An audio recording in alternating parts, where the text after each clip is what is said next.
So a lot of times when you're working on something, you want a door, but you don't just want any plain old door. You want something like this.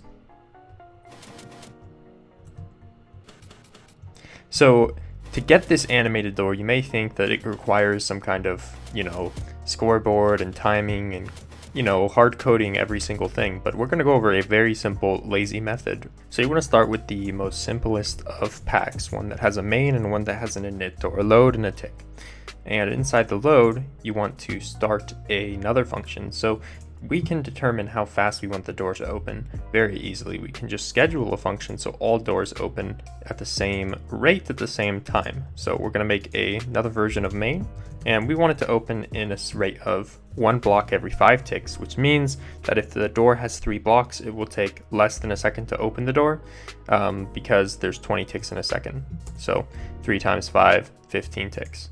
So inside this, we want to schedule a function of this function to happen in 5 ticks. Well, let's go with 10 ticks. Maybe we want to make the door a little bit slower. All right, so then let's just rename this to be consistent. All right, so now we have some kind of a timer that happens every 10 ticks. We needed to initialize it, so that's where it goes in the init function.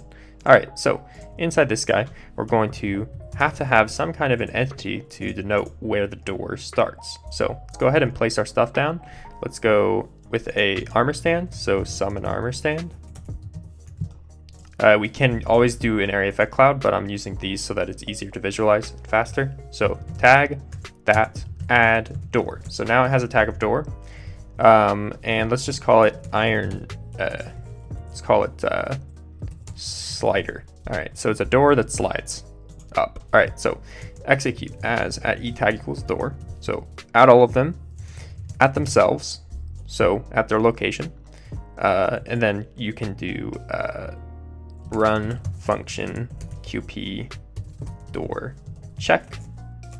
So this is where we check if the door is supposed to open or close. So let's make a folder for this called door, and let's call this check.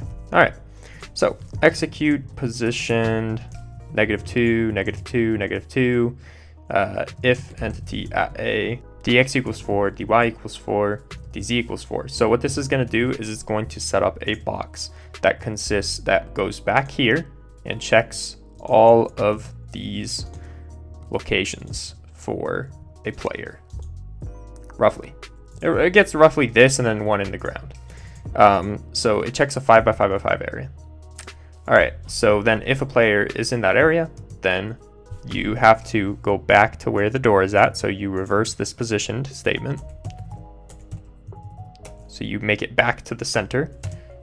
Run function qp door, and then let's go up. So if a player's inside it, you go up, and then you use the unless statements to do the opposite. So if a player isn't inside it, you go down. All right.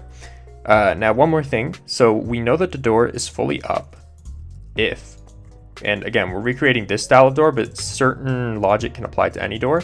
We know it's fully up if this block right here is air. So if block 2 above it, right, 1, 2 is still an iron block, then keep doing this. Otherwise, it doesn't need to go up anymore. It's already up.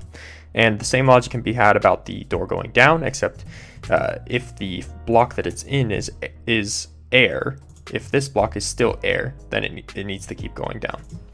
All right, so now the up and down. And we're really close to the end. So this is where a little bit of magic happens. So you don't need any kind of timers. This is very simple. So the way up can work is, so fill the block that it's in. So let's go with, let's just establish what direction we're going. It's plus and minus x.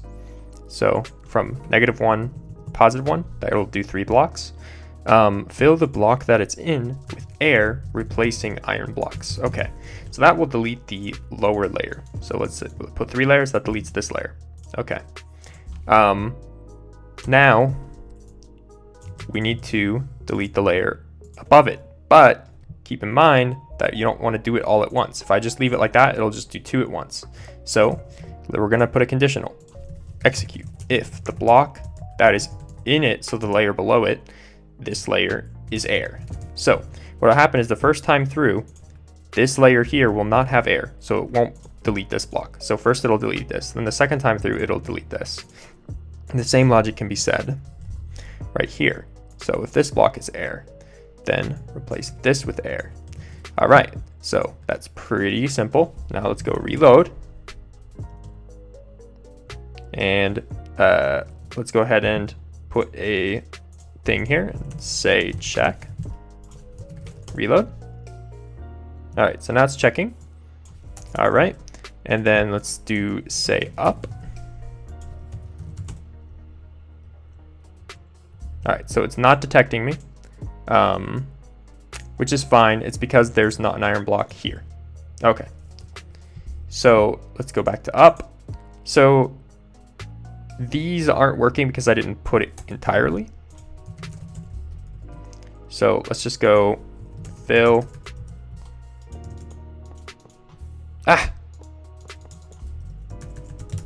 Iron block. And there you go. You get a little animation. All right. So now we have to come up with down to complement it. So we're going to go here, go down, and down is really going to be pretty much the same. So we're going to replace this with this. All right. And instead we are going to fill the topmost layer, and then the middle, and then the bottom.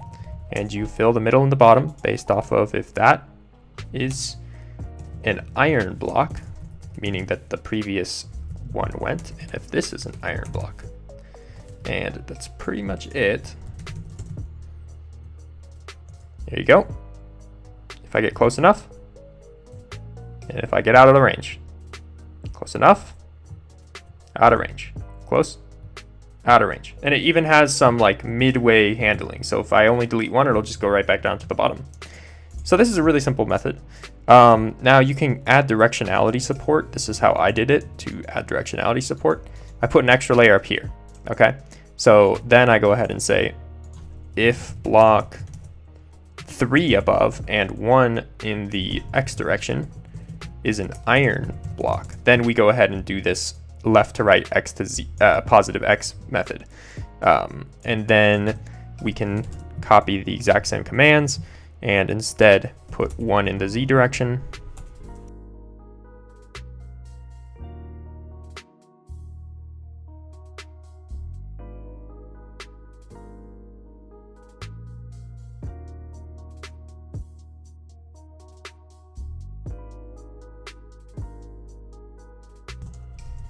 Okay, so now the door will open as you would expect it to, but if we summon an armor stand here and tag that guy as door, all right, and then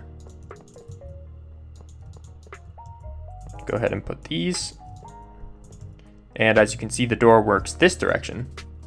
So now you have multi-directional support. And last but not least, if you want the effects are super easy to add in. You just copy this statement here, right? And then copy it and paste it. Instead of the fill, you're gonna do something before it. You're gonna do like particle.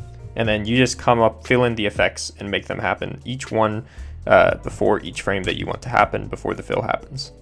So particle here, and then a particle here as well. That's pretty much it. I will leave a link to the pack in the description if you got confused along the way. Very fast video. Anyways, if you guys want to see more of these little short things, go ahead and let me know what you want to see. And thanks for watching, and I'll see you in the next one. Peace.